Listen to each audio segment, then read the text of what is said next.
Se a senhora moderadora me dá licença, eu queria apenas acrescentar um pequeno pormenor que eu acho que é relevante a um dos factos que o Sr. Varela contou. O jornalista que morreu queimado, o Piedade, estava de folga nesse dia, soube que havia um incêndio e imediatamente se dirigiu para o local do incêndio, deixando a família.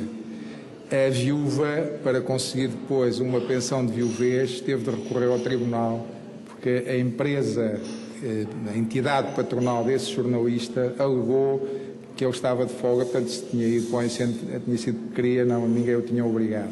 Isto para verem que era uma época, não estou a dizer que hoje não o seja também, mas era uma época onde realmente o jornalismo se vivia com paixão e onde não havia horários de trabalho e as folgas só o eram se não havia factos que merecessem ser noticiados. Eu só acrescento, se me dá licença, só acrescento que eu fui abordado para alterar a verdade dos factos. Queriam que eu dissesse que o jornalista não tinha ido trabalhar para aquele jornal para o qual trabalhou. E eu respondi, desculpe, eu não posso dizer isso, não é verdade. Além de ir prejudicar quem tinha direito ao dinheiro que tinha a receber, eu estava a pregar uma grande mentira, era uma mentira inaceitável. E fui testemunhar, e quando o juiz me perguntou, acabei por dizer que realmente o jornalista tinha saído para fazer o trabalho para aquele jornal e não para outro. E, consequentemente, o juiz acabou até por perguntar-me como era o ambiente do jornal, na altura não seria o melhor, e eu disse, seu doutor juiz, aquilo parece uma república. E diz ele, uma república? Senhor juiz, uma república? Até mas que conceito é que você faz de uma república? Você acha que as repúblicas são desorganizadas? Senhor doutor, eu estava a pensar numa república, mas era de estudantes, não era das repúblicas das nações, não é? E o juiz aceitou. Aliás, esta coisa de ser honesto, mesmo em situações chave, é ponto obrigatório nosso. Nós temos que ser coerentes com as nossas ações. Veio um senhor uma vez abordar-me para eu ser testemunha dele em tribunal de um processo que ele tinha posto à mulher. A mulher não se portava condignamente, separou-se, mas ele, embora ela continuasse a ser uma mulher de rua, era obrigatório ele dar-lhe uma determinada pensão. E ele revoltava-se contra isso, não achava que não era justo. E então ele pediu-me para eu ser testemunha e perguntar-me, mas então como é que você foi resolver o problema?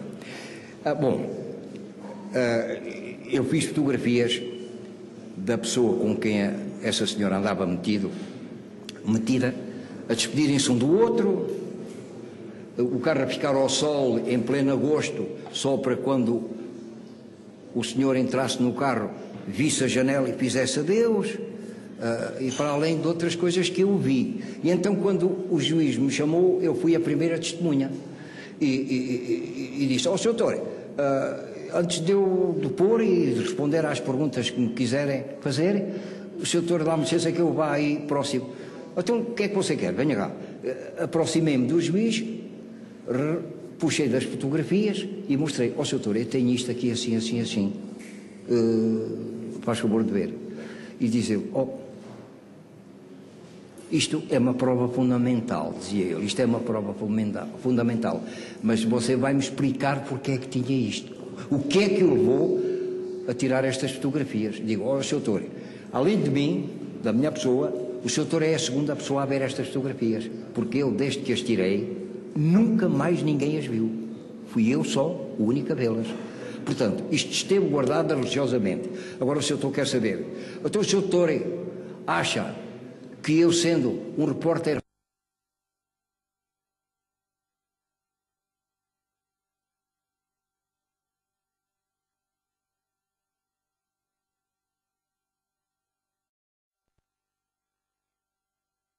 não há mais tribunal aqui a funcionar. vamos acabar com isto tudo, que este senhor já esclareceu tudo. E eu sozinho, mente, fizesse com que deixasse de ser obrigatório aquele marido enganado a dar uma pensão mensal à senhora, que no final continuava, mesmo fora do marido, aí pela rua. E foi assim que também se resolveu mais este problemazinho. Obrigada, Sr. Curto, pelo momento.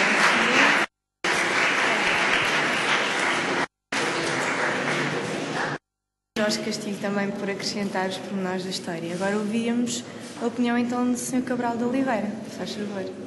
Boa noite. Eu devo dizer-vos que eu estou muito mais do vosso lado do que do lado de cá, porque eu estou deliciado a ouvir estes dois velhos. Apesar de ser mais velho que o Jorge Castilho. Eu devia ter sido convidado pelo Sansão, era para vos vir ouvir, não era para falar. Mas eu queria começar por vos dizer que realmente eu não sou destes tempos, do tempo da senhora, eu já vim para o jornalismo depois do 25 de Abril. Aliás, na altura do 25 de Abril eu estava no ultramar, mas achei piada ao Jorge Castilho começar por referir um velho e excelente jornalista de Coimbra, que era o pai dele. O velho Castilho, como nós chamávamos. E para vos dizer que o meu pai nunca foi jornalista, mas já o tinha sido o meu avô e já o meu bisavô. E tios bisavós andavam lá a brincar aos jornalismos lá pela beira, por aqueles jornais que para lá havia, os Ceias Fraternais e as Vozes da Serra e não sei o quê. Bom, e foi exatamente aí que eu comecei, foi na Voz da Serra, foi lá no jornalzinho de Ceia, e depois, quando viemos aqui viver para Coimbra, sempre gostei muito de jornalismo. E depois de fazer o ultramar, disse: o que é que agora vou fazer? Eu tinha sido sempre bom aluno na vida, tinha-me formado nas noites. Havia uma coisa excelente antigamente aqui em Coimbra, que eram as tertúlias. Nós tertuliámos todas as noites, íamos para diversos sítios e vocês não imaginam a quantidade de coisas que nós aprendíamos. Aquilo que vocês hoje, com alguma dificuldade, aprendem na escola, aprendíamos nós, nessa altura, em sítios muito mais agradáveis, que eram os cafés e as tascas e etc. Bom, e então, eu, quando vim do ultramar, vim para o jornalismo e fui para trabalhar para um jornal. E eu vou-vos contar só uma outra história, para depois irmos para a conversa, que eu acho que acaba por ser muito mais agradável. Vou contar-vos uma história que me marcou definitivamente em termos de conduta jornalística. Eu fui trabalhar para um jornal, a seguir ao 25 de Abril, porque era um jornal conservador, o Dia. Muitos de vocês nem nunca ouviram falar no Dia. Era um jornal conservador que tinha surgido na altura, veio de uma dissensão do Diário de Notícias, na altura de que o Partido Comunista estava de alguma forma a querer tomar conta dos destinos deste país, e houve ali uma facção, uma luta que saiu e que depois viria a fundar o Dia, quando eu fui trabalhar. E o primeiro trabalho que eu fiz aqui em Coimbra foi uma pecita, uma coisa de 5 linhas, não na necrologia, mas de xadrez, um Durão, lembras-te, Jorge? Que eram mestres de xadrez. Mas a 5 linhas qualquer pessoa fazia, até vocês faziam. A seguir vem o julgamento do Albuquerque Gonçalves, professor lá acima nas ciências, que depois de 25 de Abril os alunos gostavam muito dele, ele realmente é uma pessoa extremamente simpática, tinham-no botado pelas escadas abaixo. E o homem lá meteu aquilo tudo em tribunal e eu tenho de ir fazer aquele serviço. Agora, eu percebia tanto jornalismo como nada, vou fazer aquela peça e fico variadíssimo. E eu estava lá, e quem é que estava a fazer a cobertura pelo Jornal de Notícias, onde eu sempre conheci o Jorge Castilho? Era o Júlio Roldão, um jornalista nosso camarada, que era, penso que até afiliado no Partido Comunista, militante do Partido Comunista. Ele sabia tão bem como eu sabia que ele era do PC, ele sabia que eu era do Dia. E vocês sabem quem é que não só me ajudou a fazer aquele trabalho, mas como praticamente me escreveu a peça para o Dia? O Júlio Roldão.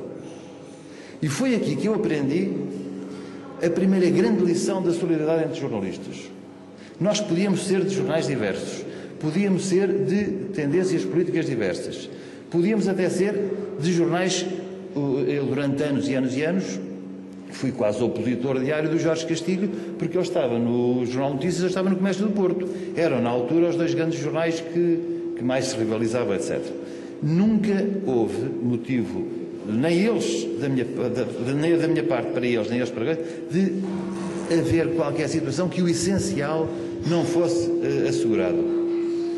Podíamos andar à procura da caixa, podíamos querer a novidade, mas o essencial, aquela que nenhum de nós, nem eles, nem eu, podia falhar, essa estava garantida.